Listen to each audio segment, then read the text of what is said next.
Assalamualaikum warahmatullahi wabarakatuh. Sebelumnya perkenalkan, saya Isma Iva Sayyidah, nomor absen 03, selaku pemateri pertama dari kelompok 1 mata kuliah Fikih Munakahah, Siyasah dan Jinayah. Ya, jadi untuk kelompok kami mendapatkan tema tentang kafa'ah dan khitbah. Adapun saya akan sedikit memaparkan mengenai pengertian dari kafa'ah dan dasar hukum kafa'ah. Untuk yang pertama yaitu mengenai pengertian dari kafa'ah. Kafa'ah dalam bahasa Arab berasal dari kata kafa'a yukafi'u mukafa'atan yang artinya kesamaan, sepadan, dan sejodoh. Adapun dalam Kamus Besar Bahasa Indonesia, kafa'ah bermakna seimbang. Maksudnya yaitu keseimbangan dalam memilih pasangan hidup. Nah, dari kesamaan, sepadan, sejodoh, atau keseimbangan tadi, itu dapat dilihat dari segi apanya? Ya, jadi kafa'ah pada dasarnya merupakan kesamaan antara laki-laki dan perempuan yang akan menikah, di mana kesamaan tersebut dapat dilihat dari segi agamanya, dari segi nasabnya, moral atau akhlaknya, pekerjaannya, hartanya, atau dari segi yang lainnya. Gitu. Jadi dengan adanya kafa'ah dapat mendorong terciptanya kebahagiaan suami istri. Untuk selanjutnya yaitu mengenai dasar hukum kafa'ah. Berbicara mengenai kafa'ah, dalam Islam, kafa'ah merupakan suatu hal yang telah disyariatkan. Ya, banyak hadis yang menyebutkan mengenai kafa'ah juga, di mana salah satunya yaitu hadis yang artinya terdapat 3 hal yang tidak boleh ditunda-tunda. Nah, apa itu? Yang pertama yaitu mengerjakan sholat apabila telah datang waktunya. Yang kedua, merawat jenazah apabila telah jelas meninggalnya. Dan yang ketiga ini yang perlu digarisbawahi yaitu menikahkan seorang bujang dengan seseorang yang dianggap sekufu atau sepadan. Ya. Nah, namun perlu diketahui juga bahwa kafa'ah bukanlah merupakan syarat sahnya pernikahan. Jadi apabila di antara kedua belah pihak, di antara kedua belah calon pengantin itu apabila tidak sekufu, maka pernikahan akan tetap bisa berjalan asalkan dari kedua belah pihak tersebut, dari keluarganya masing-masing saling menyetujui. Nah, mungkin itu yang dapat saya sampaikan. Kurang lebihnya mohon maaf. Wassalamualaikum warahmatullahi wabarakatuh. Assalamualaikum warahmatullahi wabarakatuh.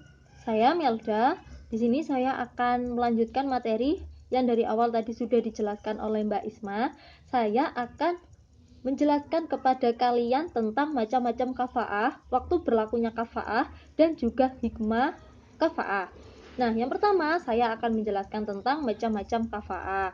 Kafa'ah yang pertama, macam-macam kafa'ah itu keturunan ya teman-teman. Jadi seorang laki-laki yang sudah jelas keturunannya, ini akan sebanding dengan seorang perempuan yang sudah jelas juga keturunannya. Yang kedua, agama. Jadi maksudnya seorang laki-laki yang dikatakan dia itu suka bermaksiat, fasik orangnya, ini tidak setara dengan seorang wanita yang soleh, seperti itu. Pekerjaan.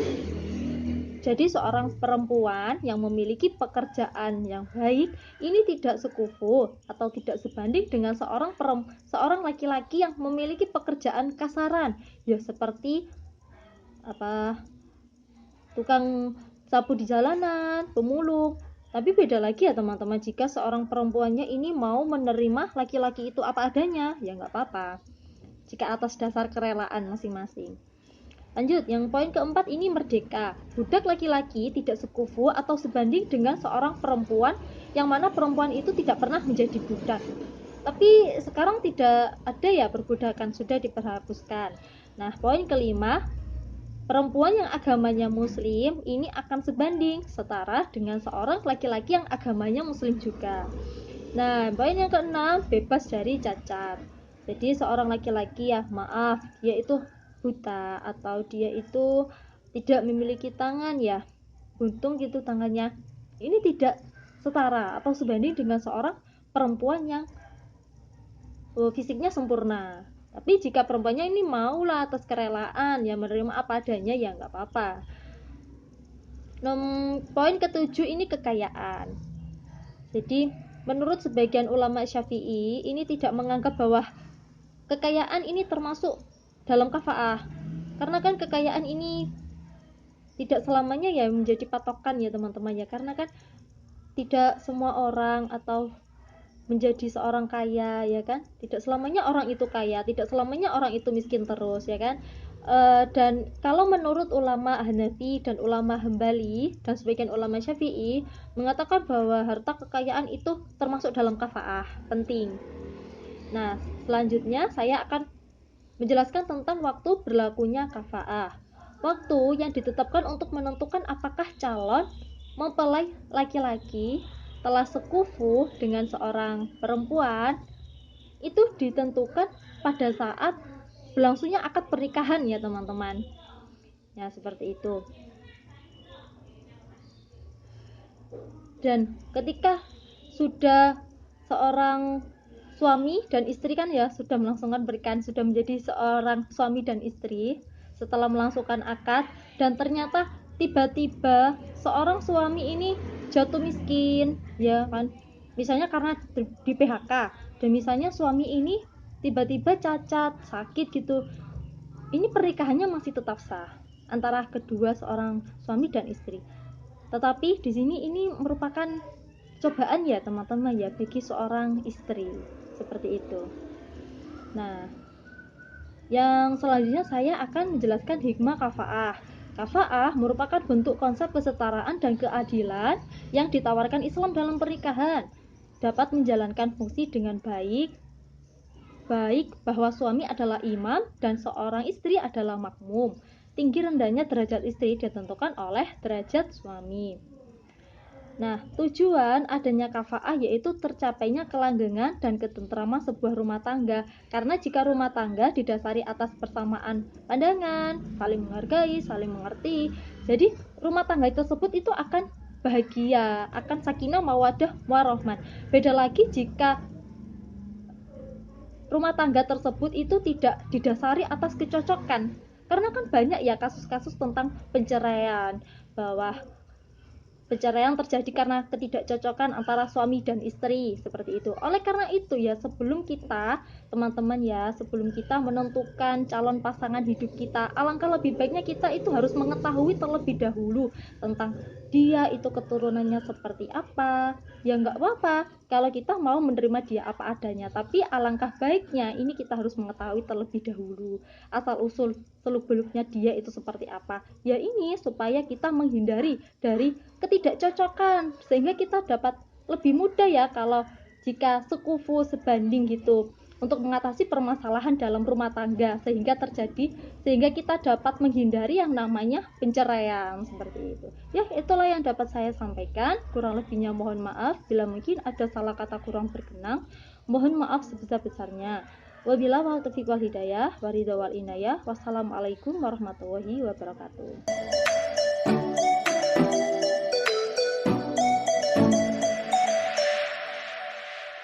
Untuk materi selanjutnya yaitu mengenai khitbah. Saya akan menjelaskan mengenai pengertian khitbah.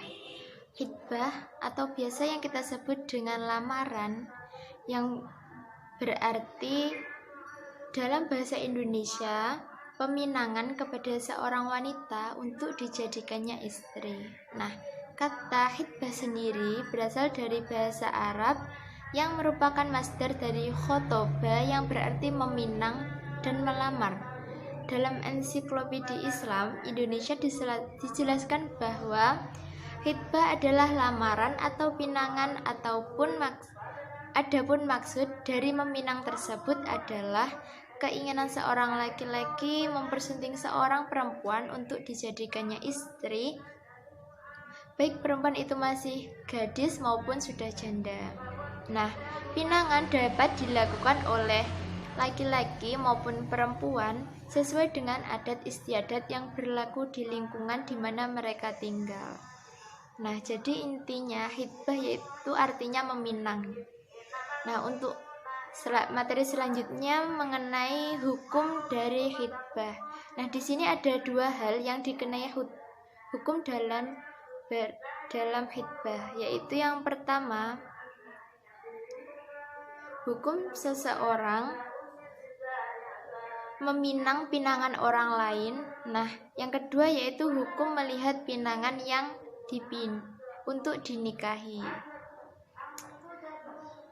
Yang pertama, hukum meminang pinangan orang lain, yaitu tidak boleh atau dosa, seperti hadis yang diriwayatkan oleh Bukhari yang berbunyi an Abi Hurairah an Nabi sallallahu alaihi wasallam qala la yakhtubur rajulu alai khutbata akhihi hatta ayankihu aw yatruku, rawahul Bukhari, yang artinya dari Abi Hurairah dari Nabi bersabda, tidak dibolehkan seorang meminang pinangan saudaranya hingga saudaranya tersebut menikahinya atau meninggalkannya. Nah, dari hadis ini tidak dibenarkan jika seseorang meminang seorang wanita yang telah dipinang oleh orang lain. Untuk hukum yang kedua yaitu hukum melihat seseorang yang ingin dipinangnya. Nah, di sini hukumnya yaitu boleh atau bahkan dianjurkan. Seperti di sini ada dua hadis. Hadis yang pertama, hadis yang diriwayatkan oleh Ibnu Majah dan Ahmad yang berbunyi an Muhammad ibnu Maslamah qala sami'tu Rasulullah sallallahu alaihi wasallam yaqulu idza alqallahu azza wa jalla fi qalbi amra'u khutbatil mar'ati fala basa ayyanzuru ilaiha, rawahu Ibnu Majah dan Ahmad, yang artinya dari Muhammad bin Maslamah, ia berkata, aku pernah mendengar Rasulullah bersabda, apabila Allah telah menjatuhkan dalam hati seseorang suatu keinginan meminang seseorang perempuan, maka ia tidak berdosa melihatnya. Nah, dari hadis ini bahwa diperbolehkan untuk melihat seorang perempuan yang ingin dipinang. Nah, untuk hadis yang kedua yaitu diriwayatkan dari Ahmad dan Abu Dawud yang berbunyi an Jabir qala fa inna sami'ta an-nabiy sallallahu alaihi wasallam yaqulu idza khutbata ahadakum al-mar'ata faqdara anna bari minha ba'da ma yad'uhu ilai nikahaha fil yaf'al, rawahu Ahmad dan Abu Dawud, yang artinya dari Jabir ia berkata, saya pernah mendengar Rasulullah bersabda, apabila salah satu kamu meminang seorang perempuan, kemudian ia kuasa untuk melihat apa yang bisa mendorongnya untuk menikahi, maka kerjakanlah. Nah, dari hadis yang kedua, kita dapat melihat bahwa Rasulullah menganjurkan untuk melihat seseorang wanita yang ingin dipinangnya. Nah, untuk materi selanjutnya akan dijelaskan pemateri selanjutnya. Sekian dari saya, terima kasih. Assalamualaikum warahmatullahi wabarakatuh. Perkenalkan, nama saya Alvin Mubarak, absen 33. Di sini saya akan melanjutkan materi yang sebelumnya, yaitu tentang jenis-jenis khitbah, wanita yang boleh dikhitbah, dan hikmah dari khitbah itu sendiri. Yang pertama, jenis-jenis khitbah. Ada beberapa jenis khitbah, diantaranya sebagai berikut. Yang pertama, ada kalanya khitbah dilakukan dengan mengungkapkan perasaan cinta secara terang-terangan. Misalnya, saya ingin menikahi si fulan. Kemudian yang kedua, ada kalanya khitbah dilakukan secara implisit atau dengan sindiran dan indikasi. Misalnya, kamu sangat layak untuk dinikahi, atau orang yang mendapatkanmu pasti beruntung. Kemudian materi yang selanjutnya yaitu wanita yang boleh dikhitbah. Adapun syarat-syarat perempuan yang boleh dikhitbah, yang pertama, tidak terdapat halangan-halangan syarak, tidak dalam hubungan perkawinan dengan laki-laki, atau tidak sedang menjalani iddah raj'i. Yang kedua, tidak sedang dalam khitbah oleh laki-laki lain. Kemudian materi yang selanjutnya yaitu hikmah dari khitbah.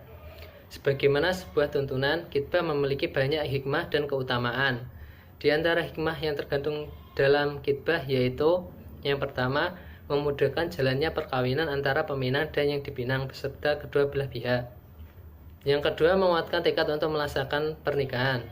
Misalnya pada awalnya laki-laki atau perempuan berbeda dalam keadaan bimbang untuk memutuskan melaksanakan pernikahan. Dengan khitbah, artinya proses menuju jenjang pernikahan telah dimulai. mereka sudah berada pada suatu jalan yang akan menghantarkan mereka menuju gerbang kehidupan berumah tangga. Yang kedua, menguatkan tekad untuk melaksanakan pernikahan.